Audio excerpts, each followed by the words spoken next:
Speaking on the Nine Network's A Current Affair last night, Treasurer John Dawkins believes the cut will promote economic recovery. We're going through a very bad patch at the moment. We are in recession. We're about to come out of that recession into a slow recovery. But nevertheless, we emerge from that recession in much better shape than we've been in for a long time.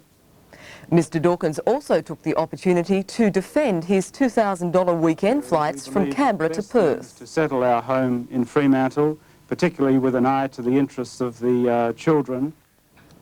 Plans to resuscitate Compass Airlines has been dealt another blow, with the federal government now having rejected a rescue proposal by the company's provisional liquidator.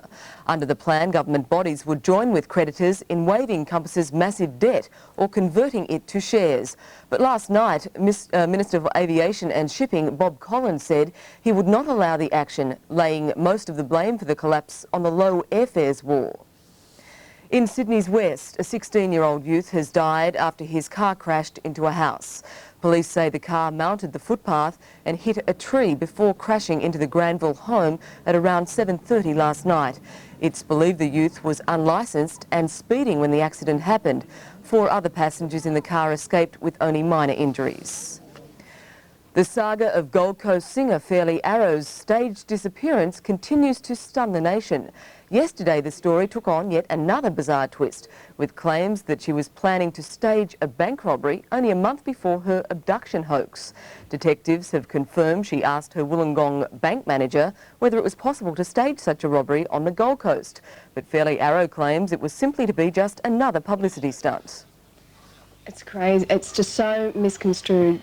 I mean, I can't imagine how they could twist something like that.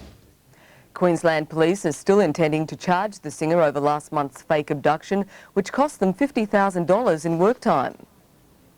To tennis, and American Pete Sampras has come back with a vengeance on the second night of the Rio Challenge in Adelaide with a hard-fought win over tennis legend John McEnroe. 32-year-old McEnroe won the first set and then held match point in the second before Sampras fought back to win in a tiebreak. Sampras then moved into top gear, blasting his way to a 6-3 win in the third.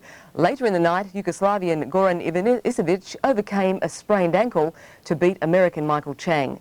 The lanky left-hander hit 10 aces before going on to a 3-set victory over the former French Open champ. And in cricket, Australia and the West Indies had to settle for 1 point each in the World Series Cup last night when their match was stopped because of bad weather. Persistent rain forced the players off the ground in the 47th over, at which time the West Indies were struggling at 7 for 160. Windies opener Desmond Haynes was the exception in a lacklustre battling display, top scoring with a solid 56.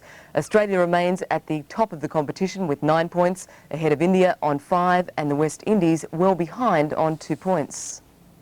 In finance news, our dollar is at a 4-year low, trading at just under 75 US cents. Wall Street opened higher, up nearly 6.5 points. Gold is up by almost $8 and Texas crude is down 8 cents. And now a brief look at today's weather around the country, and the wet spell will continue in Sydney, which is expecting a top of 25 degrees. Showers also for Melbourne. Canberra can expect a top of 19 degrees. Mainly fine for other major centres, with Darwin, Brisbane and Alice Springs heading for top temperatures in the 30s. Stand by now for ITN World News.